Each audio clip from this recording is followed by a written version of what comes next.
Want to quickly introduce my friends, Henry Elkus, Luka, Powanga, and Sam Feinburg down the end.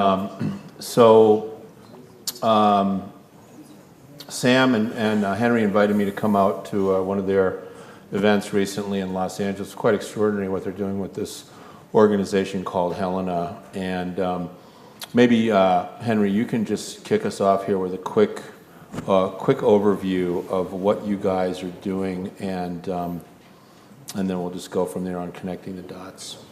Sure. I think the quick way to describe Helena, we like to call ourselves an action tank rather than a think tank.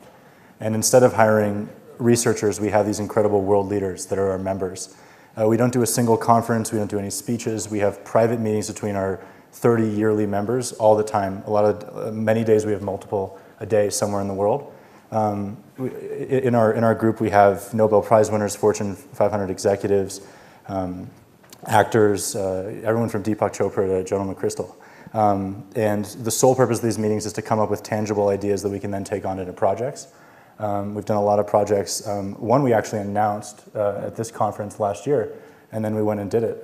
It was our climate prize. I think Sam can kind of go into a bit of an explanation on what that was, but we brought together some incredible people, including John, and tried to identify a business plan for climate change, a for-profit company that was sustaining on the capital markets. And Chip, you were at that event.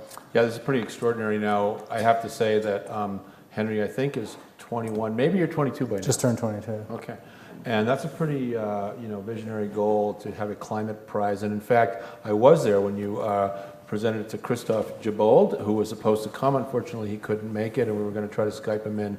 But as you can see, Skype doesn't work very well. And at any rate, he's one of the people in the group with Klaus Lochner, Graciela Chintanitsky, Peter Eisenberger, that really is focused on the air capture carbon negative solutions.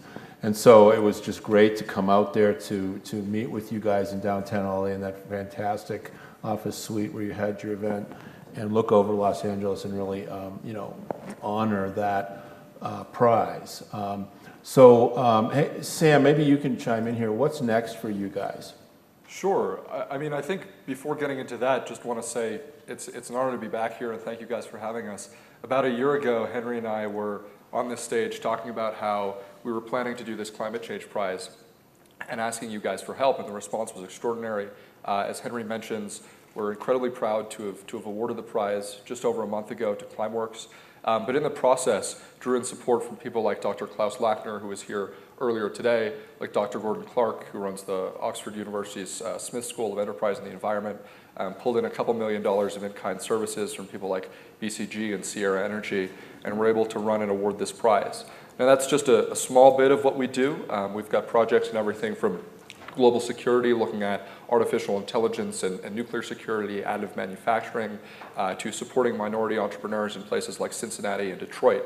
But climate has, from the very beginning, been a crucial sort of touch point and focus among this group, among all of the leaders we've assembled, as probably the most important issue facing the world today, and something we'd really like to be a part of helping to solve.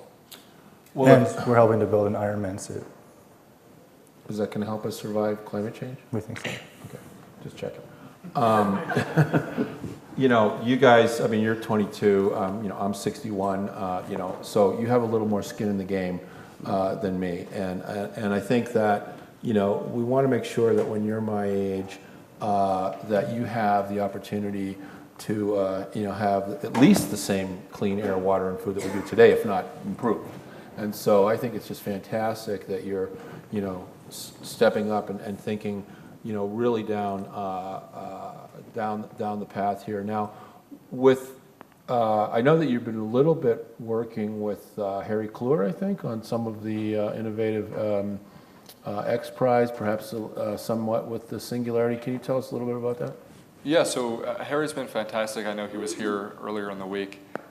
We actually met him at AREI-AREDAY last year. Henry and I individually worked on his X Prize that he brought to Visioneers last year. As far as part of Helena, there hasn't been a connection, but he's someone who's joined the Brain Trust, which is part of our sort of network of advisors and mentors. So he's been excellent. Great. So this is the Connecting the Dots panel, and I want to bring Luka Powanga into the conversation now. Luka, you've been teaching at Regis University and I think DU for many years and down in Denver, but originally School of Mines. And the Colorado School of Mines, right? And you also run the Energy Africa Conference, of which I've attended a couple of times, and I think it's a fantastic job that you do down there at the Colorado School of Mines, and I recommend everybody come to this fantastic conference if they're interested in energy in Africa, which is one of the important conversations that we can be having right now, as I'm told that Africa is only 40% electrified. Is that correct, those numbers? Yeah, across the board, yes, it's 40% electrified, but if you look at different countries, like the northern part, it's pretty much well electrified. But when you look at sub-Saharan Africa, that's where the problems start creeping in. Right, and so the opportunities to do it right the first time with distributed generation of energy and show the first world how that we can actually go from a centralized to a distributed form of energy, make money and have a better product and clean up our air, water, and food supplies is a good way to go. So the idea here is how can we connect the dots between what these young men are doing and what you're doing in Africa from your position as a professor in Denver. I think that you're going to show us some slides about some projects that you're involved with in Africa. Not necessarily the projects, but some of the ideas that can be adopted by the African countries for them to be more sustainably, to develop economically and develop in a sustainable fashion. Because one of the things that happens is you find that people, oh, the slide is already there. Okay, so we can begin with this. The conference is in Denver, like Chip has just said. It's in Denver, so you don't have one excuse. It's not in Zambia or somewhere else. We are bringing Africa to the United States. Now the reason, of course, why we have been so much involved in Africa is the fact that Africa, as he said, its electrification is very, very minimal. If you look at rural areas, you're looking at 15% electrification. That is not good. It's not good for development. It's not good for people. It's not good for anybody. We need to make sure that people have got access to energy. And this is the diagram I always begin with when I'm making my presentation. And now people have begun to send this to me again, even though I show it to people. And as one of my colleagues at Harvard University said, I don't know whether they're trying to shame you or they are trying to make a point. But either way, they are right. We need to do something about electrification. And one of the things that we've been looking at is really connecting American firms to projects in Africa. Because a lot of places you can go, people talk a lot about what should be done, but they don't act. And it's so fascinating to see these young men, they are already acting. I joined the game very, very late. I was already a professor when I started doing this. So I wish I could have started when I was your age. I think by now I would have made a lot of progress. But looking at this, we have to really understand what are the systems that we are working with. And today, one of the things that I'm going to look at is the current system, how they look like, how inefficient they are, and what the lessons are for Africa. So I'll give you a 10-second primer on electricity generation for those who may not be exposed to, who may not be aware of how electricity is generated. So you start off by combusting fuel, like natural gas, coal, and then the whole idea is to vaporize them, to boil the water so that it turns into steam, and that is what is going to drive your turbines. And once you get from the turbines, that drives the electricity generators. And the generators are the ones that produce electricity. And that electricity is what goes to the transformers. And the transformers are the ones that change. You've heard a lot about AC, DC over the past 3 days.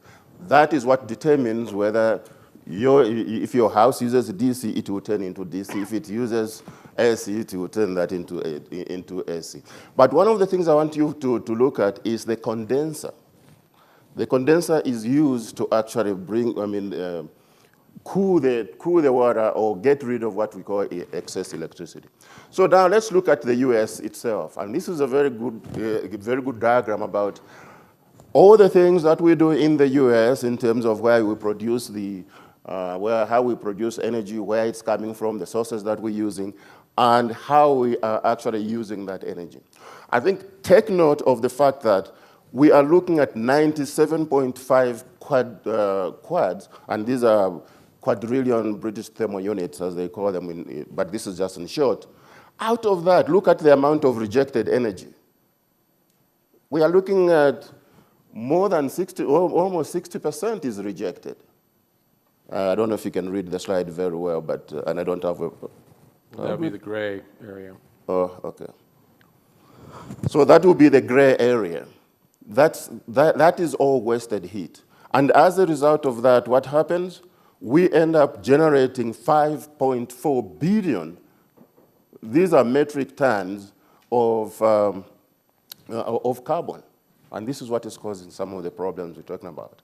And not only that, we end up using a lot of water. So 62 billion gallons of water every day, that is spoiled. It's used to cool the towers, to cool the processes and so on. Now, think about it. Why is it that this system is so bad? Because when they were developing these systems, they were done in isolation. For instance, you could have a power plant here. And it's doing the diagram that I gave you, cooling and heating and cooling. And sometimes it has to discharge the water to the oceans.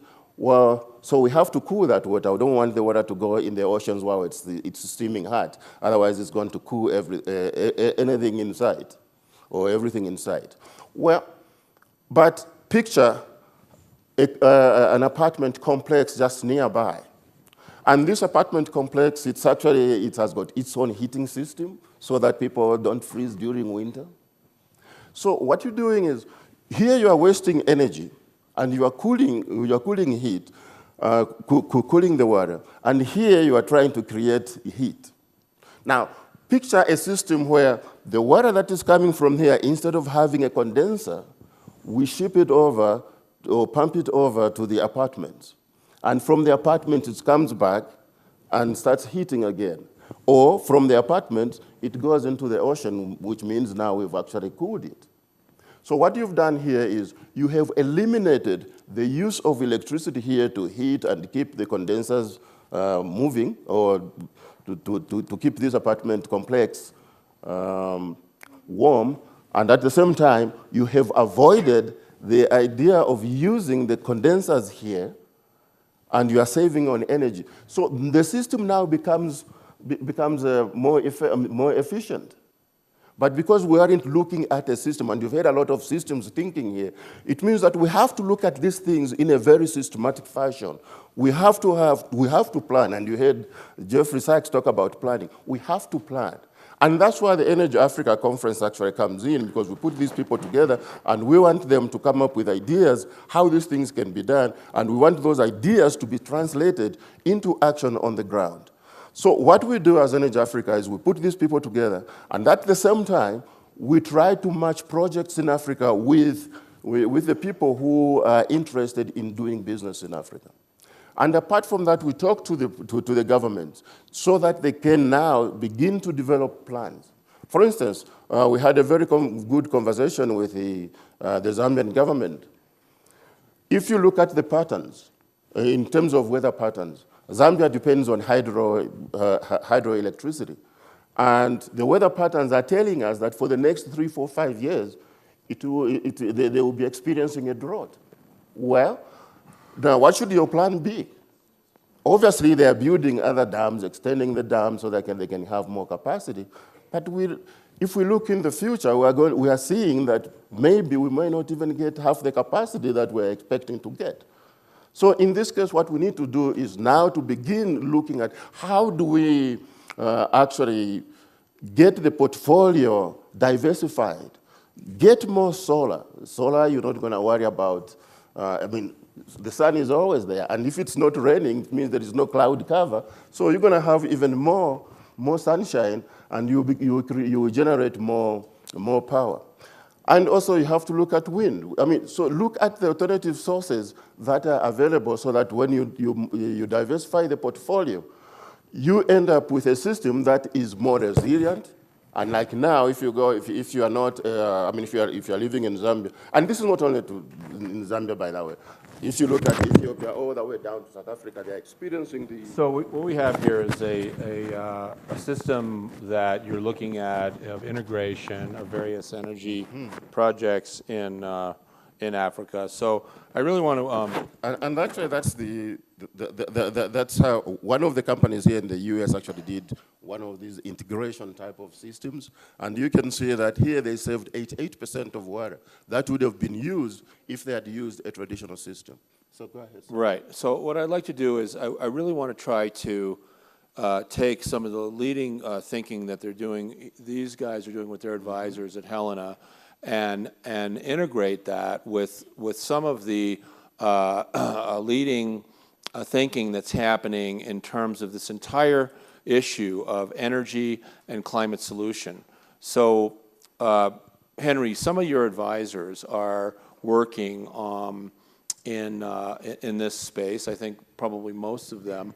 Are you guys looking at any energy projects specifically, like Luka's doing here with his initiatives in Africa, and also connecting that through the United States? We don't have a project that is identical to this, but I can speak on it in a more macro sense, if that makes any sense. Modernizing archaic systems. Can you guys hear me? I think it's all. Yeah. Modernizing archaic systems and modernizing the archaic industries is something that I think, because we're focused also on young leaders, is something that young people are prioritizing and have an outsized impact in. And that's recently been the case in the last 20, 30 years, really, only. And it's due to the decentralization of access to technology, the decentralization of access to information, and the ability to, from a desktop in California, work on a project like this. One other thing that might be interesting is the rise of artificial intelligence and narrow artificial intelligence, especially as it pertains to big data, is another thing that we're looking at as it pertains to energy projects, and basically projects that intertwine giant systems. Projects like this have been limited to a certain sector of leadership in society for hundreds of years, and increasingly they are now being accessible by the average person, or with a laptop, or with an education in AI. So that's the area that we're looking at. Although I would admit we're not doing anything this specific. Well, so it's so to connect the dots between artificial intelligence and some of this old technology that we have on the screen here. There's a gas plant, and so. We really are looking at putting the right kinds of energy into the system, so that we're reducing and eliminating the greenhouse gases into the atmosphere, while at the same time we are providing economic opportunity for the local residents and also environmental solution. Sam, can you also talk a little bit about how some of these integrative system approaches that you guys at Helena are looking at on energy can impact, some of the things that Luka's talking about here? Because what I'm seeing here on this panel is kind of old meets new, young meets old, so old twice. and I'm really wanting to see how some of your thinking is going to integrate and connect dots. Oh, definitely. I think that the pieces in our philosophy that are relevant here are, I think, hopefully share a bit of universal relevance, not just with what's been talked about today or over the past 3 or 4 days, but with all sorts of problems that face the world. So I think that it's brilliant being here, part of such an energized and enthusiastic and intelligent and active community of people that care about this problem, that are working to solve it. But the fact that it still exists indicates that that's not enough, that there are other people that need to come on board, people who might be, as we heard earlier from Tony from the Yale program, either skeptical of climate change, or more likely, people that just don't care about it enough, people that just don't rank it highly enough. when they go to turn out at the voting booth, or when they go to turn down their thermostat at home, or whatever it may be. So I think that the approach we take looks at a couple things. The first, as Henry talked about already, is getting young people involved. So people under 25, about half of the planet by population. People that have amassed extraordinary amounts of power, whether it's leading the cryptocurrency movement, founding Facebook, starting the Hong Kong protests, leading the Arab Spring from thousands of miles away, getting them involved as meaningful stakeholders in the conversation. I think that the barrier that many organizations run into is that they don't understand young people sufficiently, or in their search to understand young people, they miss the stuff that really matters, which is they think about, okay, well, we've got to put our stuff on social media, we've got to, get our message into 15 seconds or 140 characters or whatever that is. And this kind of grandfather's paradox has happened every single generation, where the generation looks to the one before and the one after and says, oh, kids these days are so different, we have to understand them. Why are they doing these things differently from the way that we did them? The crux of it is that we're all human beings, and the way that you reach everyone is basically the same. You need to strike them at the heart with a message that resonates, and you need to tie that message to an action, and then sufficiently incentivize them to do that action and then reward them once they've done it. That's the only way you've ever gotten large amounts of people to do anything, and it's the only way you're going to continue to be able to do that in the future. So that's one thing we look at. I don't want to go on for too long. Other things, intellectual diversity, having a bunch of different people from a bunch of different fields, all trying to tackle problems. That way you get multifaceted solutions. You get people from biochemistry and nuclear plasma physics with North Korean refugees and tech entrepreneurs, and through that you create solutions that individually none of those stakeholders would have been able to come up with.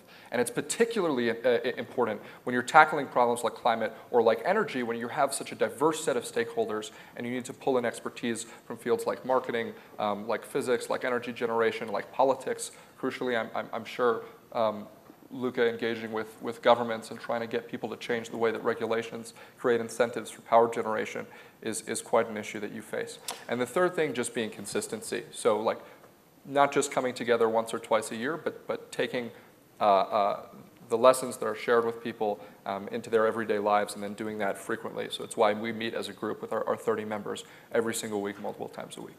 Wow, that's great. And so you guys are really taking a cross-sector approach to your thinking and really trying to project into the future. Luka, I've been invited to potentially go to Africa with Jerome Ringo later on this year, and we'll be visiting a number of countries there, looking at some of the new energy systems that are likely to be implemented there. There's a lot of hydro going on, but also massive amounts of solar are being considered in many countries. I know that you yourself have I think it's a 50 megawatt solar project on the drawing boards, and you've already got a 5 megawatt project on the ground working in Zambia. Is that correct? Mm-hmm. Yeah.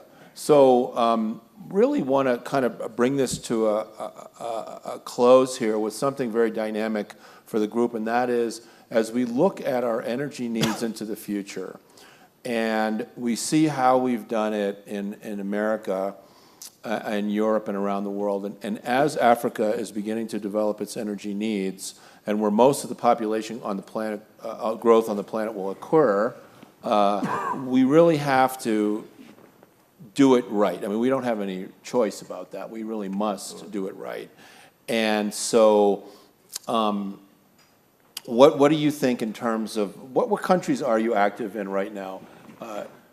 We are largely active in Central, South, and East Africa.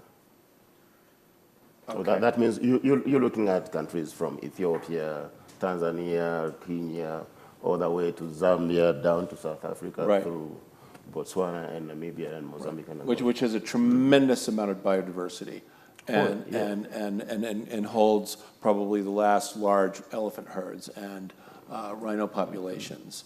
So, let's remember that as we're talking about energy, we're also talking about preserving the biosphere and biodiversity, which has been a main theme in this summit for the last few days. So, I'd like to save a couple of minutes for the audience interaction, but that if we could have a thought from each of you regarding how the future looks in connecting the global dots, a global community perspective here. We tend to, be an island country, if you will, lots of oceans on both sides, and sort of isolated. And so maybe, Henry, you can just lead off with how you see that happening. I'll give an interesting historical example. The Renaissance is a time, hundreds and hundreds of years ago, there was a physical, very, very small place where some of the world's greatest thinkers physically convened all the time. And the innovations that came out of that society, that small little town, continue to define the world today.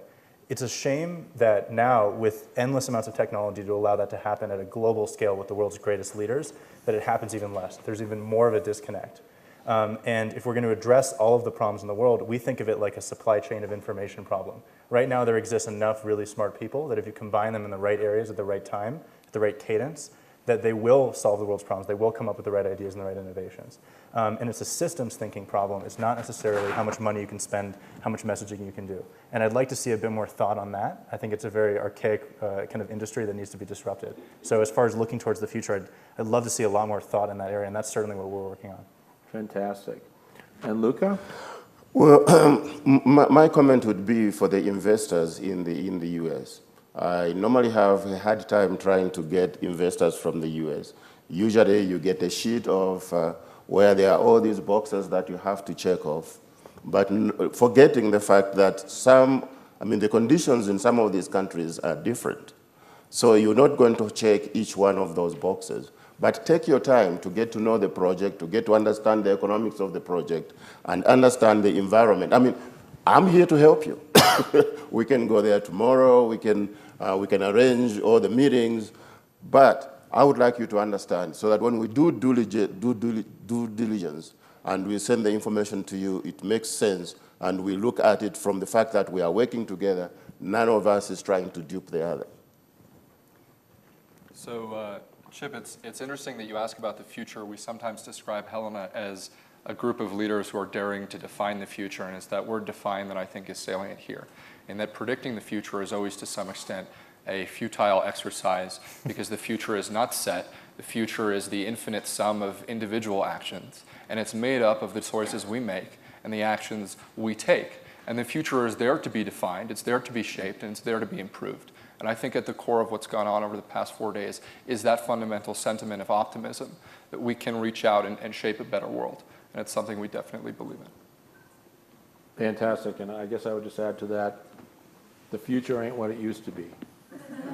Of course, I have to quote Yogi Berra for that particular. Well, we have about a minute and a half left, and I think if anybody would like to ask a question, John R. Is there a microphone, please? Thank you so much. So Sam, you were talking about to get people involved, especially young people, you have to have a message that resonates along with the messenger as well. And then you have that action step. You take control of that 10, 15-second piece. Do you have any ideas or any current projects or potential future projects where you're doing that? Oh, definitely. So one of the things we're looking at is this idea that it's not just one message, it's one message for every individual. And if you looked at somewhat regrettably, the successful campaigns for Brexit, for Donald Trump over the past 2 years, work of firms like Cambridge Analytica, you see that where people are really making strides in this is in targeting their individual message down to very specific groups of people based on their psychological profile and all those ascriptive characteristics that pollers have used for decades. So as far as what we're looking at, we're trying to examine the ways in which that technology works to try and work out when we're looking at issues like climate or issues like poverty or like human trafficking or whatever it might be, how you use those sets of psychological analysis and that data to make sure that your message is resonating perfectly with exactly the person you're speaking to. Great. Anybody else? Okay, over, and then some. So 60% of carbon-free electricity in the United States is produced by nuclear power. If we're looking in the future to developing countries, we have to be very careful that in order to protect the climate and lower the carbon, when we bring in large amounts of renewable in the form of solar and wind, that we don't make natural gas the dance partner of it.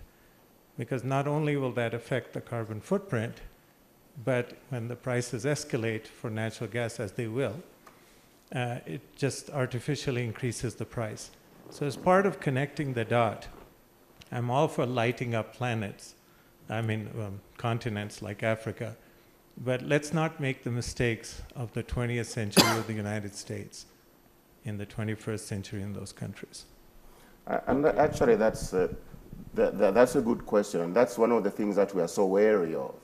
And this is the reason why we're talking to the governments about, look, don't just get a solution that was maybe right at that time and just transplant it or replicate it here. That's not how it works. Let's think through and see what is best for the situation that we have now and in future. Great. Well, we're over by a minute, so I guess that brings us to a conclusion here. We have one last, okay, Sally has a burning question. We're going to take the producer's license and... Is it on? Yeah. Well, my question is, there's something now called nature deficit disorder, nature deficit syndrome among young people, younger than you are. And I'm just wondering about your thoughts on connecting the dots. This is one dot that seems to be growing, particularly in this country, because young people are spending so much time in front of Game Boys and television. The studies are scary, actually.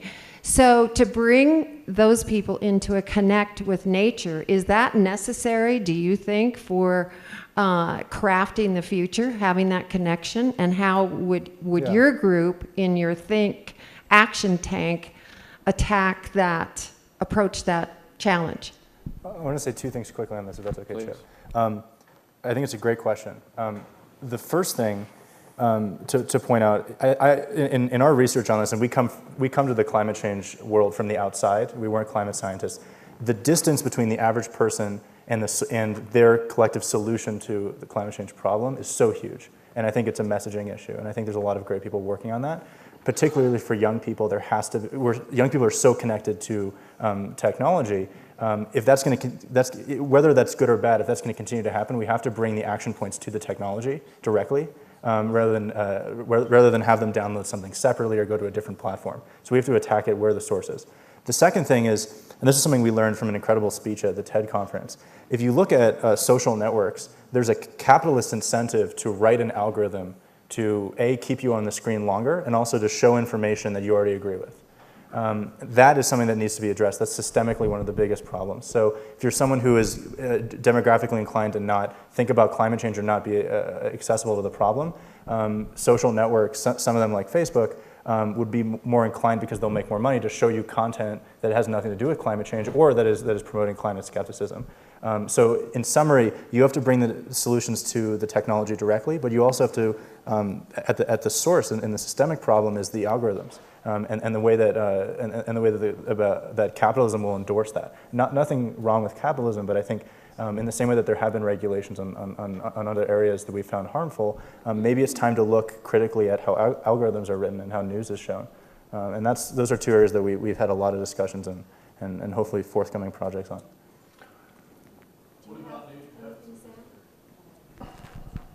You want to address that, Sam, the nature deficit disorder? Sure. I think it's one part of an enormous problem that's all linked to the fact that as we make changes to shape our environment in ways that are superficially or immediately more comfortable or help soothe the brainstem, there are a lot of negative effects, side effects that sometimes we don't feel immediately or that come years down the road, this certainly being one of them.